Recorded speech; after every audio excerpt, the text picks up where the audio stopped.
Storm Watch 12 weather with Chief Meteorologist Nat Hoffman. High pressure is building into the region, and that is going to put an end to rain and snow for southern Oregon and northern California. For the next several days, it looks fairly quiet as we wrap up November and even head into December.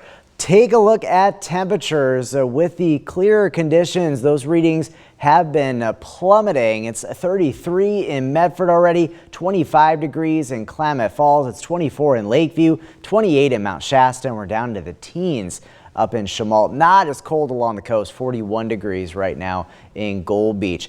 Some of that fog that I've been mentioning has already started to develop in parts of the Illinois Valley and into portions of the Rogue Valley around Grants Pass. Visibility has dropped off significantly. So if you're traveling into tomorrow morning, it's really going to be the valleys where we're going to be concerned about fog and even freezing fog for areas that see below freezing temperatures, but also in our higher elevations. Look at Lake of the Woods through 140. There are some snowy and icy spots still. So if you're going to be traveling tomorrow, especially in the morning, there will be some, at least, factors to kind of slow you down just a little bit, but no major travel issues expected right through Thanksgiving and the rest of the holiday weekend. Cold tonight, down into the teens for the east side, down to 23 in Wairika, 29 in Medford, and dropping to 38 in Brookings. Low clouds and fog will become more widespread as we head through the overnight. Tomorrow, clouds will gradually decrease throughout the day, but some of the cloud cover could be a bit stubborn, and that could keep temperatures down a bit from these highs for tomorrow. But we should at least get up well into the 40s in our west side valleys. Middle 30s, upper 30s for the east side, 37 in Klamath Falls. Pretty mild along the coast for you folks. Brookings 55 for a high for you tomorrow with lots of sun. The next few days for the Rogue Valley, we're going to continue to see low clouds and fog in the morning and then decreasing clouds as we go through the day. That process will likely get quicker as we head through Thanksgiving.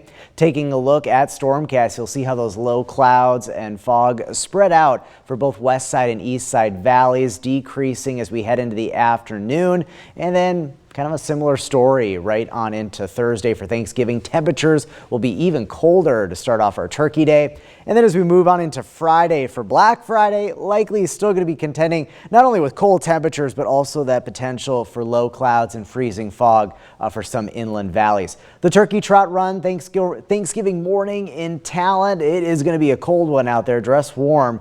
Temperatures, though, getting up into the about middle 30s by about 10 a.m. Could start to see those low clouds breaking up. Temperatures on Thanksgiving running near to a little bit below normal for this time of the year. So all in all, a pretty typical Thanksgiving day for us here in southern Oregon and northern California when it comes to temperatures.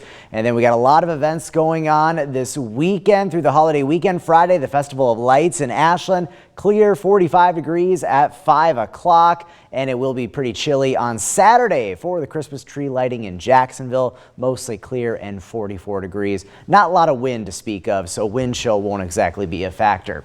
Here's a look at your 7-day forecast for the coast. It's going to be a beautiful stretch of weather right through the holiday weekend. Highs well into the 50s, ample sunshine. Northern California, look at valley fog and clouds likely over the next couple of days at least, but we stay dry right into early next week. The Klamath Basin, some very cold mornings down into the teens, looking a less chilly as we head through the holiday weekend, at least seeing highs into the mid 40s by early next week. For the mountains, dry weather, no big travel concerns expected through the holiday weekend. And then in the Rogue Valley, expecting low clouds and fog to be a concern each morning, and maybe some of that fog a bit on the dense side and could put a glaze on some of the roads. We'll watch that closely, but notice all in all a warming trend through the weekend and into next week with those highs getting back up into the 50s.